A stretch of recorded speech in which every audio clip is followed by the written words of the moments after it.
नमस्कार शेतकरी बांधव, पांडवांनो आणि आपण पाहतात ग्रंथराज डिजिटेक यूट्यूब चॅनल। आजच्या व्हिडिओमधून आपण पाहणार आहोत प्रधानमंत्री खरीप पीक विमा योजना 2020-21 ऑनलाईन अर्ज भरणे सुरू झालेले आहे आणि याचा शासन निर्णय सुद्धा आलेला आहे। तर या शासन निर्णयामध्ये काय आहे हे आज आपण सविस्तर जाणून घेऊया। 3 वर्षासाठी हा शासन निर्णय मंजूर करण्यात आलेला आहे। तर आपण स्क्रीनवर पाहू शकता प्रधानमंत्री पीक विमा योजना खरीप हंगाम 2020 व रब्बी हंगाम 2020-21 पासून 3 वर्षाकरता राज्यात राबवण्याबाबतचा हा शासन निर्णय आहे। कृषी पशुसंवर्धन, दुग्ध विकास व्यवसाय व मत्स्य व्यवसाय विभाग यांनी हा GR ला मान्यता दिलेली आहे। दिनांक 29 जून रोजी हा GR आलेला आहे। तर काय आहे या शासन निर्णयामध्ये आपण सविस्तर जाणून घेऊया। आता शासन निर्णय फार मोठा आहे, 380 पानांचा आहे, पण यामध्ये थोडक्यात आपण माहिती घेऊया। तर आपण पाहू शकता प्रधानमंत्री पीक विमा योजना राज्यात खरीप हंगाम 2016 पासून राज्य शासनाचे संदर्भीय शासन क्रमांक 2 अन्वये राबवण्यात येत आहे। राज्यातील अधिसूचित क्षेत्रातील अधिसूचित पिकांसाठी प्रधानमंत्री पीक विमा योजना खरीप हंगाम 2020 व रब्बी हंगाम 2020-21 हंगामापासून 3 वर्षाकरिता राज्यात राबवण्याची बाब शासनाच्या विचाराधीन होती। केंद्र शासनाच्या मार्गदर्शक सूचनानुसार पीक विमा कंपनीची अंमलबजावणी यंत्रणा म्हणून 3 वर्षासाठी निवड करण्यात आलेली आहे। ज्या पीक विमा कंपन्या आहेत त्यांची 3 वर्षाकरता निवड करण्यात आलेली आहे। तर खरीप 2020 व रब्बी 2020-21 हंगामासाठी राज्यात प्रधानमंत्री पीक विमा योजना खालीलप्रमाणे अधिसूचित क्षेत्रातील अधिसूचित पिकांसाठी विमा क्षेत्र घटक धरून राबवण्याचा निर्णय शासनाने घेतलेला आहे। तर योजनेचे उद्दिष्ट काय आहेत ते आता आपण पाहूया। नैसर्गिक आपत्ती, कीड आणि रोग यासारख्या अकल्पित प्रतिकूल परिस्थितीमुळे पिकांचे नुकसान झाल्यास शेतकऱ्यांना विमा संरक्षण देणे। पिकांच्या नुकसानीच्या अत्यंत कठीण स्थितीतही शेतकऱ्यांना आर्थिक स्थैर्य अबाधित करणे। शेतकऱ्यांना नाविन्यपूर्ण व सुधारित मशागतीचे तंत्रज्ञान व सामुग्री वापरण्यास प्रोत्साहन देणे। कृषी क्षेत्रासाठीच्या पतपुरवठ्यात सातत्य राखणे, जेणेकरून उत्पादनातील जोखमीपासून शेतकऱ्यांच्या संरक्षणाबरोबर अन्न सुरक्षा, पिकांचे विविधीकरण आणि कृषी क्षेत्राचा गतिमान विकास व स्पर्धात्मकतेचे वाढ हे हेतू साध्य करण्यास मदत होईल। योजनेची प्रमुख वैशिष्ट्ये आपण पाहू शकतो। सदरची योजना ही या आदेशान्वये अधिसूचित केलेल्या क्षेत्रातील केवळ अधिसूचित पिकांसाठीच असेल। प्रधानमंत्री पीक विमा योजना कर्जदार तसेच बिगर कर्जदार शेतकऱ्यांसाठी ऐच्छिक आहे। अधिसूचित क्षेत्रातील अधिसूचित पिकांसाठी खातेदारांचे व्यतिरिक्त कुळांचे अगर भाडेपट्टीने शेती करणारे शेतकरी या योजनेत भाग घेण्यास पात्र असणार आहेत। तर या योजनेअंतर्गत जिल्ह्यातील ज्या पिकांसाठी पीक विमा कंपनीने वास्तवदर्शी पीक विमा हप्ता दर 30% पेक्षा जास्त नमूद केला आहे, त्या पिकांसाठी वाढीव पीक विमा हप्ता अनुदान भार राज्य शासनावर राहणार आहे। जो 30% वरचा भार आहे, 30% जास्त आहे, तो शासनावरती राहणार आहे। शेतकऱ्यांवरील पीक विमा हप्त्याचा भार कमी करण्यासाठी शेतकऱ्यांनी भरायचा विमा हप्ता खरीप हंगामासाठी हा 2% आहे आणि रब्बी हंगामासाठी 1.5%, तसेच खरीप व रब्बी हंगामातील नगदी पिकांसाठी 5% असा मर्यादित ठेवण्यात आलेला आहे। या योजनेअंतर्गत खरीप हंगाम व रब्बी हंगाम 2020-21, खरीप हंगाम व रब्बी हंगाम 2021-22, खरीप हंगाम व रब्बी हंगाम 2022-23 या 3 वर्षाकरता जोखीम स्तर सर्व अधिसूचित पिकांसाठी 70% असा निश्चित करण्यात आलेला आहे।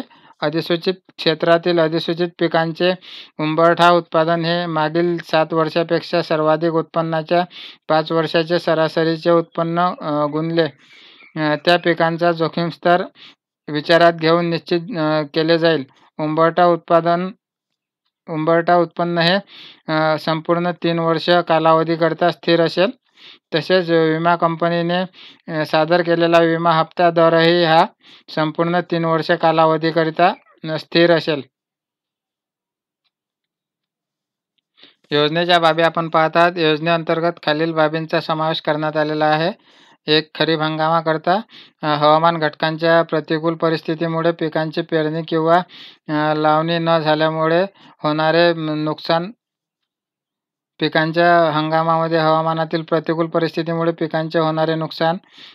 तसेच पीक पेरणीपासून काढणीपर्यंत कालावधीत नैसर्गिक आग लागणे, वीज कोसळणे, गारपीट, वादळ, चक्रीवादळ, क्षेत्र जलमय होणे, भूस्खलन, दुष्काळ, पावसातील खंड, कीड व रोग इत्यादी बाबींच्या उत्पन्नात येणारी घट. स्थानिक नैसर्गिक आपत्तीमुळे पिकांचे होणारे नुकसान. नैसर्गिक कारणांमुळे पिकांचे होणारे काढणी पश्चात नुकसान. रब्बी हंगामात आपण पाहू शकता पिकांच्या हंगामामध्ये हवामानातील प्रतिकूल परिस्थितीमुळे पिकांचे होणारे नुकसान. पीक पेरणीपासून काढणीपर्यंत कालावधीत नैसर्गिक आग लागणे, वीज कोसळणे, गारपीट, वादळ, चक्रीवादळ, क्षेत्र जलमय होणे, भूस्खलन, दुष्काळ, पावसातील खंड, कीड व रोग इत्यादी बाबींमुळे उत्पन्नात होणारी घट.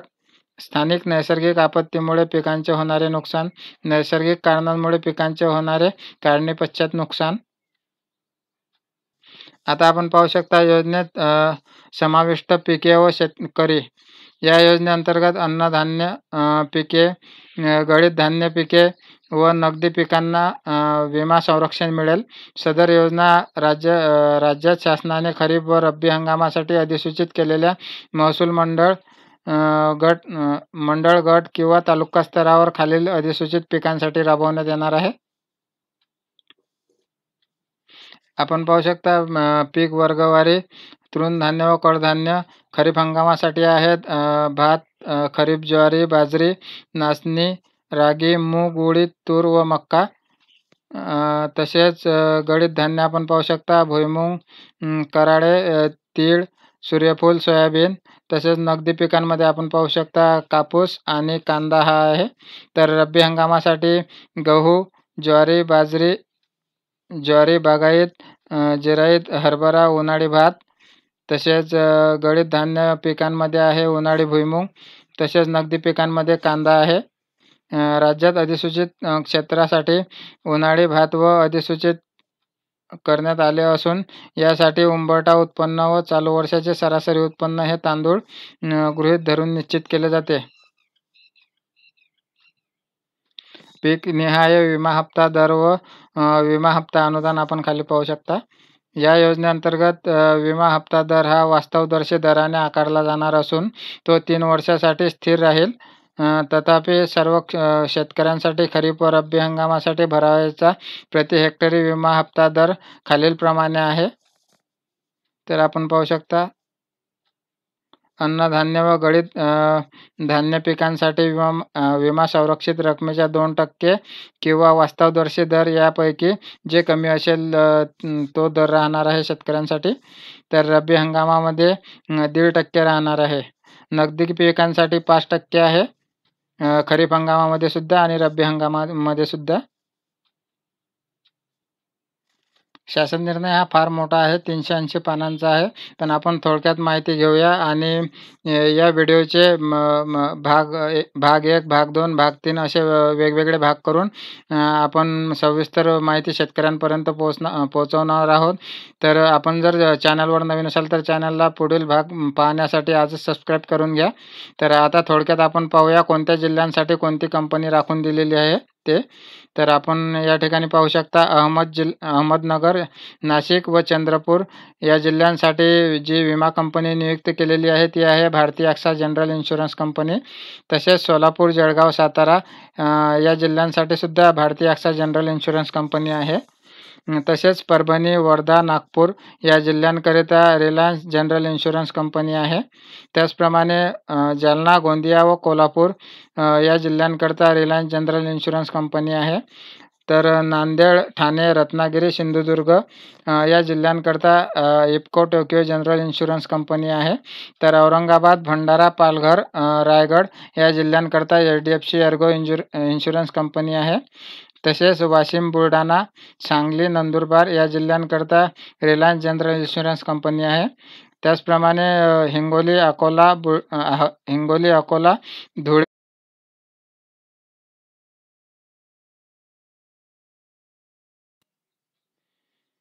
हिंगोली, अकोला, धुळे, पुणे या जिल्ह्यांसाठी सुद्धा HDFC एर्गो इन्शुरन्स कंपनी आहे.